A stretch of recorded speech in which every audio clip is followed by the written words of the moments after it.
श्रीमद्देवी भागवत महापुराण द्वादश स्कंद छठवां अध्याय अंतिम अध्याय। जन्मेजय द्वारा अम्बा यज्ञ तथा भगवती की महिमा। व्यास जी कहते हैं, निष्पाप राजन, तुमने जो जो पूछा था वह सब मैंने तुम्हें कह सुनाया। 8वें स्कंद से आरंभ करके यहाँ तक का विषय महात्मा नारद के प्रति भगवान नारायण के द्वारा कहा गया और वह भी मैंने सुना दिया। भगवती महादेवी का यह पुराण परम अद्भुत है। इसे सुनकर मनुष्य कृत्य हो जाता है, क्योंकि इससे वे अत्यंत प्रसन्न हो जाती हैं। राजेंद्र, अब तुम अपने तथा पिता के उद्धार के लिए देवी यज्ञ करो। पहले देवी के सर्वोत्तम मंत्र की दीक्षा लेना तुम्हारे लिए परम कर्तव्य है। विधि विधान के साथ ग्रहण किया हुआ यह मंत्र मनुष्य के जन्म को सफल कर देता है। सूत जी कहते हैं, सौनक आदि ऋषियों उपयुक्त बातें सुनने के पश्चात महाराज जन्मेजय ने मुनिवर की प्रार्थना करके उन्हीं से देवी के प्रणव संज्ञक महामंत्र की विधि विधान के साथ दीक्षा ग्रहण की। तदंतर उन्होंने नवरात्र के पुण्य अवसर पर धौम्य आदि मुनियों को बुलाया और अम्बा यज्ञ आरंभ किया। भगवती श्री देवी की प्रसन्नता प्राप्त करने के लिए उनके सामने इस प्रकार पावन पुराण का पारायण हुआ। असंख्य ब्राह्मणों को भोजन कराया गया।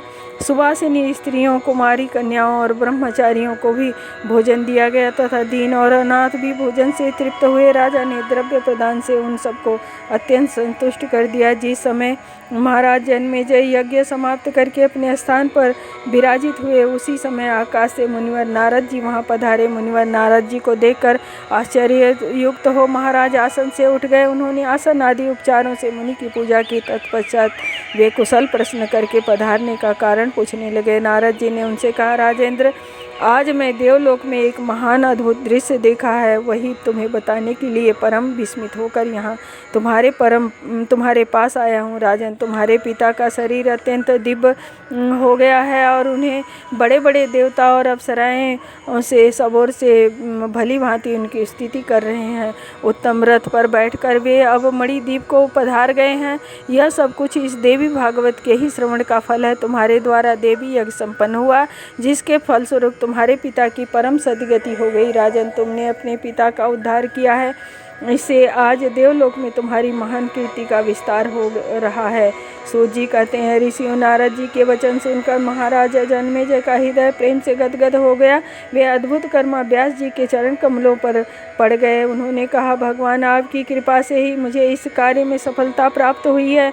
महामुनि, नमस्कार के अतिरिक्त मैं आपके लिए कर ही क्या सकता हूँ। मुने, इस प्रकार आपको मुझ पर सदा ही कृपा भाव बनाए रखना चाहिए। राजा के इस कथन को सुनकर व्यास जी ने आशीर्वचनों से उनका अभिनंदन किया। साथ ही उन भगवान बादरायणी ने राजा से उन मधुर वचन से कहा, राजन, तुम सब प्रकार से परित्याग कर भगवती के चरण कमलों का पाठ करो। सावधान होकर श्रीमद्देवी भागवत का पाठ करना तुम्हारा नित्य का नियम हो जाना चाहिए। इसके फलस्वरूप संसार रूपी बंधन से तुम अनायास ही मुक्त हो जाओगे।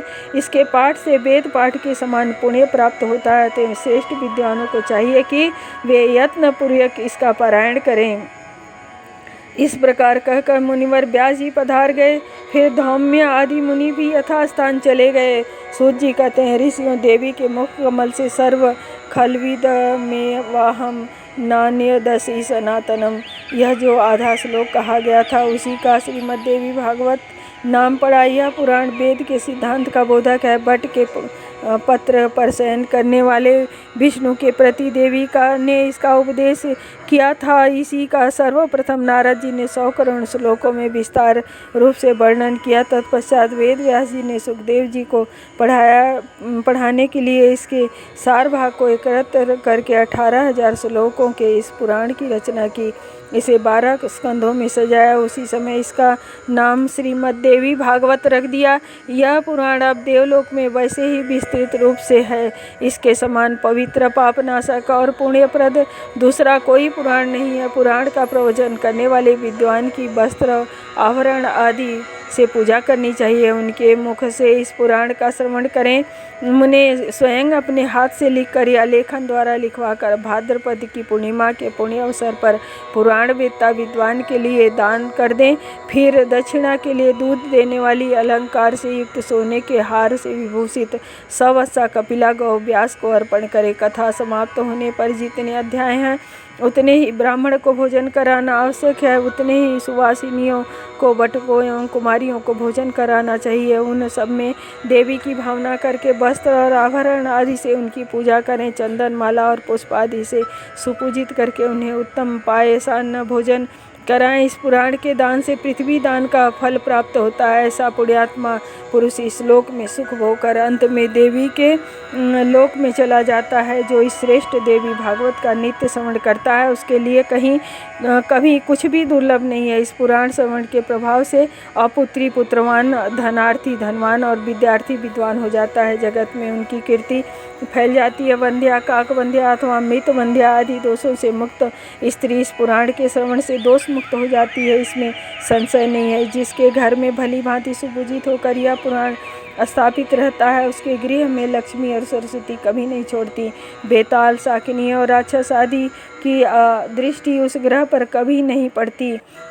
यदि ज्वर युक्त मनुष्य का स्पर्श करके सावधानी के साथ इस पुराण का पाठ किया जाए तो दाह कारक ज्वर उसके मंडल से भाग जाते हैं। इस पुराण की 100 वर्ती पाठ करने से क्षय रोग दूर हो जाता है। जो मनुष्य मन को एकाग्र करके संध्या के पश्चात प्रत्येक संध्या के अवसर पर इस श्रीमद् देवी भागवत के एक एक अध्याय का पाठ करता है उसे ज्ञान की प्राप्ति हो जाती है। शरद ऋतु के नवरात्र में उत्तम भक्ति पूर्वक इसका पाठ करना चाहिए। भगवती जगदम्बा उस पर प्रसन्न होकर उसकी इच्छा से अधिक फल प्रदान करती हैं। वैष्णव, शैव, शौर्य और गाढ़पत्य पुरुष अपने इष्ट देव की शक्ति लक्ष्मी, पार्वती, छाया तथा रिद्धि सिद्धि को संतुष्ट करने के लिए इस पुराण का पठन करें।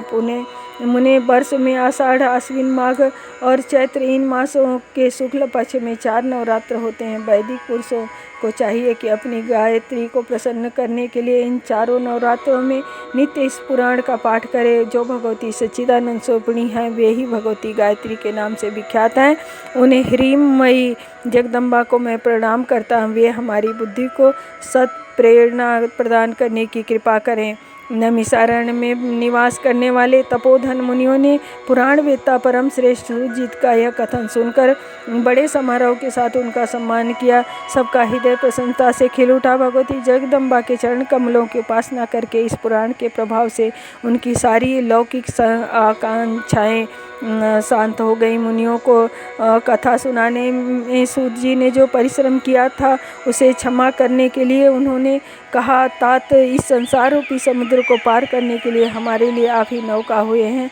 यह श्रीमद् भागवत देवी पुराण संपूर्ण वेदों का गुह्य विषय है। इसके प्रत्येक पद में दुर्गमता छिपी हुई है। महाभाग सूत जी ने प्रमुख मुनियों के सम्मुख इसका श्रवण कराया। उस समय मुनियों का समाज हाथ जोड़कर सूत जी के सामने उपस्थित था। मुनियों ने आशीर्वचनों द्वारा उनके अभ्युदय की चेष्टा की। इसके बाद भगवती जगदम्बा के चरण कमलों में श्रृंग की भांति सदा निवास करने वाले सूत जी वहाँ से पधार गए। 12 स्कंद समाप्त। श्रीमद् देवी भागवत संपूर्ण। सर्वमंगल मांगल्ये शिवे सर्वार्थ साधिके शरण्ये त्र्यंबके गौरी नारायणी नमस्तुते। देहि सौभाग्यम आरोग्यम देहि मे परमं सुखम रूपम देहि जयं देहि यशो देहि दिशो जहि।